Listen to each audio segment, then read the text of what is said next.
Hi everyone, hello and welcome to 2020 Vision. I'm Michael Gregson, and joining me today is Dr. Lalith Senaweera, the Director General and CEO of the Sri Lanka Standards Institute. First of all, what does the Standards Institute actually do? I think it's a very appropriate question. Sri Lanka Standards Institution is the national standards body of Sri Lanka, and we as the national standards body formulate national standards taking into consideration of the national needs, and sometimes we do adopt international standards as it is. Why? The standards are very important for the industry and trade in order to do their business. And not only that, once we formulate the standards, we do take appropriate steps to implement those standards in voluntary basis and also in mandatory basis. For example, voluntary basis, we do implement number of certification programs like product certification schemes to certify products, and also system certification schemes to help the industry to penetrate into international markets. And also with the support of other statutory institutions under their statutes, we implement mandatory certification schemes. So that is in brief that what we are doing at the moment. What kind of areas do these standards and certifications cover? If I tell you, almost all sectors of the economy are covered under these standards and certification activities. For example, if you look at the international standards certification like ISO 9001 for quality management, which is applicable to any sector, whether it is public or private or chemical or mechanical or any sector, it is applicable. So we have issued over about 400 certificates at the moment, covering almost all sectors, including public sector institutions, private sector institutions, and also different other sectors like non-metallic mineral sector, construction sector, chemical sector, rubber and rubber products.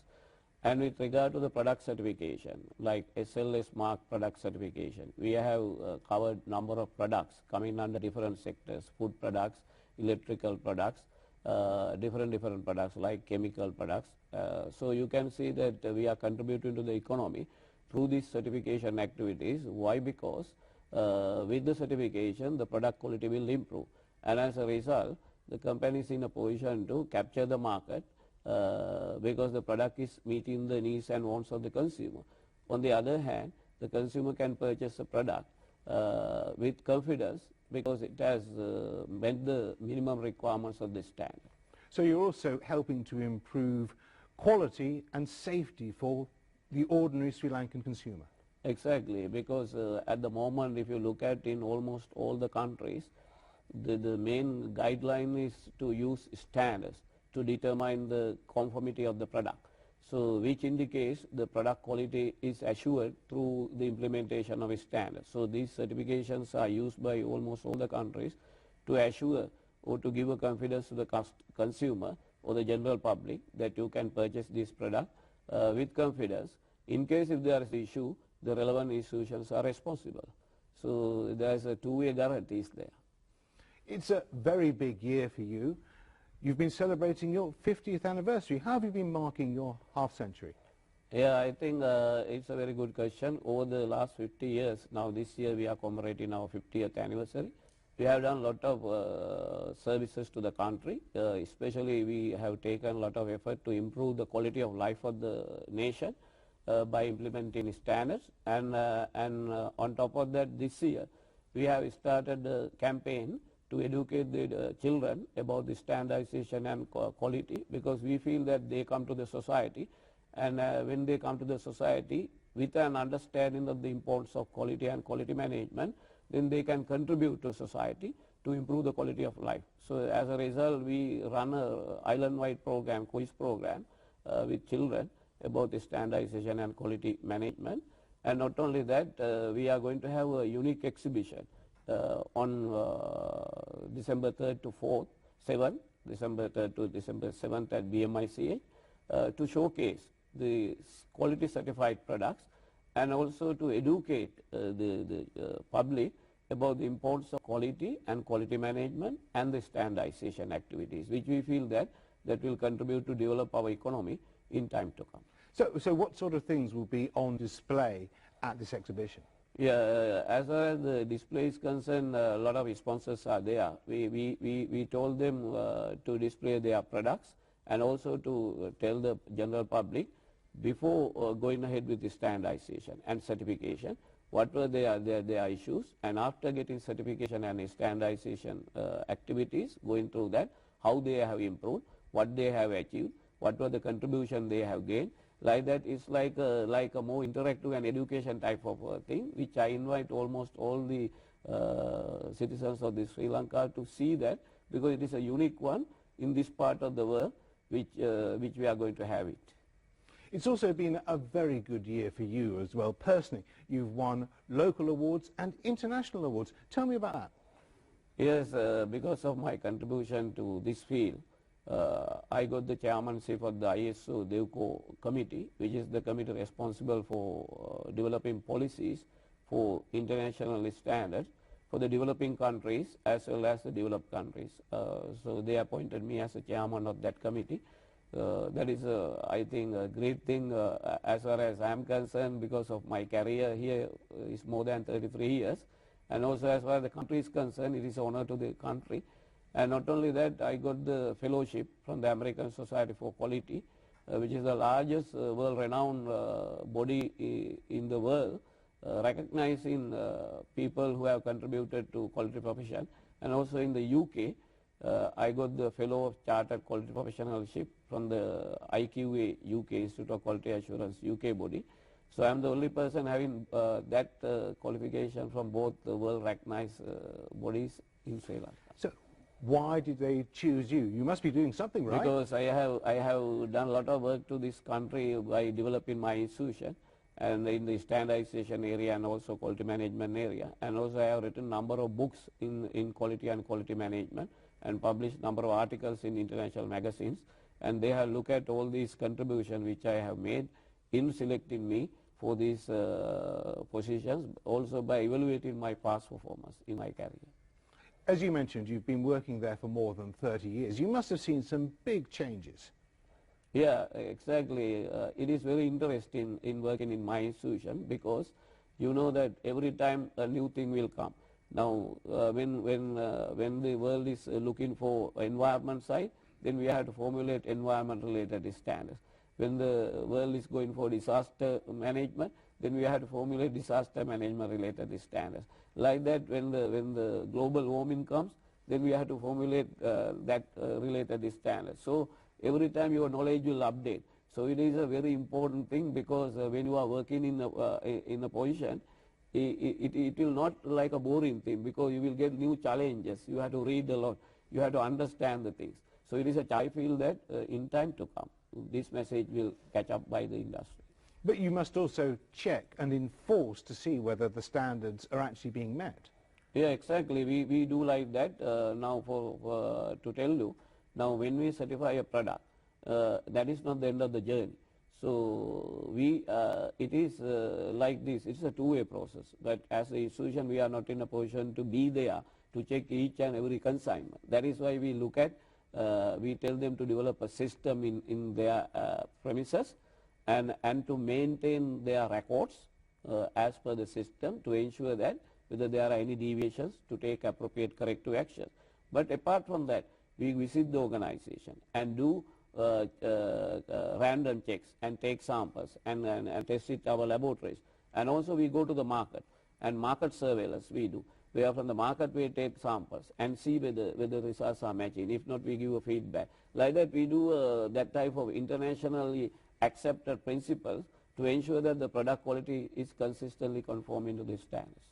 Do you catch many companies cheating? Of course, there were a few, but we have cancelled their permits. But I would say now the trend is changing in Sri Lanka situation. Most of the organizations, they want to do a good job. They are really committed. They have understood that this is for them, because not for the institution. When they improve the quality of the product, they can survive in the market in the long run. So that is the idea of all these things. So they have understood that, because of the development of the economy. Now they know that there are a lot of opportunities if the product is acceptable by the other parts of the world.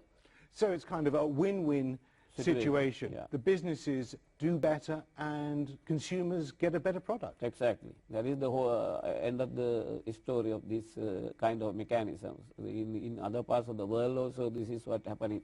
To satisfy the consumer at the end of the day, they have to manufacture a quality product. You've already touched on it a little bit, but how is it that you're actually helping to achieve the President's Vision 2020? Yeah, if you look at the Vision 2020 goal, the investment strategy framework, which is published by the government, where the government indicates that in 2016, if I remember right, US 100 billion economy, and 2020, 180 billion economy. For that, there are a lot of ambition targets are given. The export target in 2016 is 18 billion. And 2020 is about 20 billion. Now, to achieve that, so we are supporting the industry. We have understood that target because the industry has to improve the quality of the products by using these standards. And if they improve the quality of the product, they can compete in the market, international markets. The international markets are asking whether you have the international certificates, like ISO 9000 for quality, ISO 14000 for environment, ISO 22000 for food safety. All these international certificates we are implementing with the international recognition. We have got the accreditation from the world-renowned body in Netherlands. So therefore our certificates are accepted all over the world. As a result, our industry people, the exporters, they were able to export their products with that certificates. So I think when most of the organizations are going on this line, the government can achieve that target. So we are supporting. It is very important to improve the SME sector because they are intermediate people. Sometimes they don't have direct access to export. They go through an exporter, but they are manufacturing the product. The exporter is the intermediate person. If that product is not up to the standard, then there will be an issue. Therefore, now we are focusing SME sector development. For that, we have introduced a lot of certification schemes like good manufacturing practice, then Vidata certification, just to guide them in that direction to improve and develop quality products so that the country can achieve that target, Vision 2020. Can I bring you back to good manufacturing practice? Does that also mean making sure that workplaces are safe? Yeah, exactly. It's based on 3 Ps, premises, that is the workplace, product, and the person, the personal hygiene. Because when you are manufacturing a food product, so you have to ensure that you are practicing personal hygiene practices, and also the premises has to be safe and clean, and the product should be up to the standard. So that is a stepping stone for higher level certification. So we start with that for the SME sector to push them. Once they achieve that, after that they can go to SLS mark or higher ISO 9000 level certificate. I am proud to say that there are so many SME people, now they have come to the middle level because of this certification in Sri Lanka. So I think it is a positive sign at the moment. So thanks partly to your institute that somebody abroad buying something made in Sri Lanka can be assured that it's safe, and also it's been made ethically, that the workers who've made it have been treated properly. Yeah, exactly. For that also there is a standard called SA8000, Social Accountability Standard. So when we are going ahead with these certifications, we look at whether the ethical practices are taking place to a very great extent, and the workers are happy because even though ISO 9000, there is a requirement for resource management. One area is training and development of workers. So their needs and wants have to be identified and develop them and train them to educate them. Otherwise, because if they are not educated, they will make mistakes. So first thing is to train them and develop them. Then you can get the expected work. So while we are doing these things, we look at those areas also and advise the company accordingly. There are other new areas that are coming. You're also doing green certification. Tell me about that. Yeah, there are a lot of areas in green certification. One is green building certification. I am the vice chairman of that institute. I took the initiative to establish that institute. That is because the energy consumption is very high in buildings. So we wanted to help the country to save the energy. So for that we have gone ahead with green building certification. But on the green supply chain, there are green productivity activity, which we do it with the support of the National Productivity Secretariat. There are a number of projects going on. Apart from that, we do ISO 14001 environmental certification, And also I'm now going to start carbon footprint certificate, because ISO has published a standard. So we are now looking at the guidelines, how to start that thing. And also eco-labeling certification for the final products, because that has a big demand in other parts of the world like Germany and Europe and many other countries. So we do a lot of activities to support the industry to achieve the target in the green certification area also. So you're also, again, another win-win. You're helping to save the planet and, again, boost quality. Exactly, yeah. Because when you support the green area, there are 3 P's: planet, people, and profit. So that is what the message we have to look at. You have to safeguard the planet while making profit, and also looking at the people, because to survive in this world, we have to ensure the planet is safe. Also see that you're taking a look at corporate social responsibility. What's that all about? Yes, exactly. We have already taken a lot of steps in that area, corporate social responsibility area, because ISO has developed a standard called ISO 26000 standard. At the time of developing the standards, our technical officers, they do participate in that process. And then it is a guideline standard. It's not a certification standard, which has a lot of guidelines how the corporate social responsibility area to be performed in an organization. So the organization can take it as a self-evaluation document, and then looking at the requirements, they can practice it and implement it. But however, I'm trying to develop a website on corporate social responsibility at my institution to link with the ISO to give a lot of case studies in the world, best practices, so that our organizations can look at that best practices based on ISO 26000, and then they can adopt it and practice it to develop that area in Sri Lanka. Well, for people who are watching who don't know what corporate social responsibility is, can you explain what it is? Yeah, it is like basically the standard indicates in the corporate social responsibility area. While you are making your profit, look at the society also, societal needs, and help the society. There are a lot of areas in the society where the people need service and support from an organization. While gaining profit, if you can contribute to develop the society, that is what in a very brief manner the corporate social responsibility. But there are a number of requirements specified in the standardized guidelines to do that. You have a separate budget for that in your budgetary provision. What type of programs you are going to do, like are you going to help the needy people in the country, are you going to give scholarship to some needy children, and like that, a lot of things are there in that. But I think first of all, the organization should come to a stronger position to go ahead in corporate side, and also ethical accounting systems like transparent policies and procedures. All these things are part and parcel of the good governance. I think if the organizations will first develop their products in the right fashion, improving quality, then they will get a lot of income profit. Then they can look at, now is the time for us to go for corporate social responsibility area, because that is part of their obligations, responsibilities.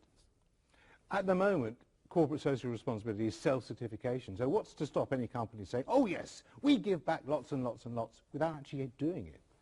Yeah, but they can use it as a marketing tool without doing anything. But I don't think it is like cheating themselves, because at the end of the day, they can't go on like that in the long run. Maybe 1 or 2 years they can do it, but then their reputation will go to seek. So what is important is to declare what you are doing rightly. It is not just to showcase and to tell them we are doing and not doing anything. I feel the message is doing right thing in the right passion and to demonstrate it. So it's all about transparency. Yeah, exactly. Do you think that other businesses here could learn from listed companies who have to be transparent? Yeah, exactly. The always, I think the concept is benchmarking. The organizations can look at Fortune 500 companies, how they have done, what are their secret of successes, and they can look at that, and then they can see where they stand, and to come to that, what are the gaps, how they can minimize the gap. And that is how the development will take place. That is how the other countries doing the things. So therefore, the best example is to do benchmark activities. And then we do like a scheme called National Quality Awards, where we recognize the best companies in the country which are excelling quality management.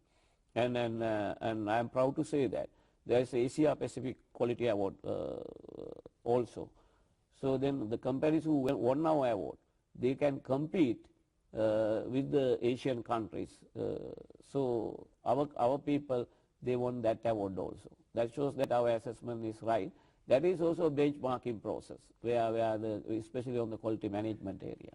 Is there a risk, though, that all this benchmarking, all these standards and things could actually hamper business development, you know, executives having to deal with paperwork instead of making a profit? No, that is what the people, it is like a misunderstanding. They think this is like a red tape and this is like a paperwork. No, it is not a paperwork. It is a day-to-day work.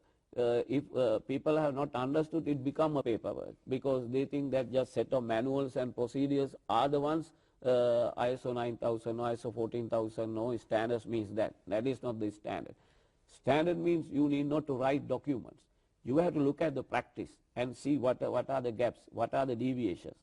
If there is a deviation, if the people are not understood, then you have to write a document and streamline the process. Otherwise, the day-to-day practice can be developed by training, by educating, by changing the mindset of the people. That is what the standards means. So that is what we have to do. Now the simple example is when we are driving on the road, no one has given us in writing when it is red you stop it. But we used to that. That is the practice. So if that has gone to their mind, then everything is in order. Just writing documents will not help you. Thank you very much, Dr. Lalith Senaweera. I'm Michael Gregson. Please join me next time on 2020 Vision. Thank you very much.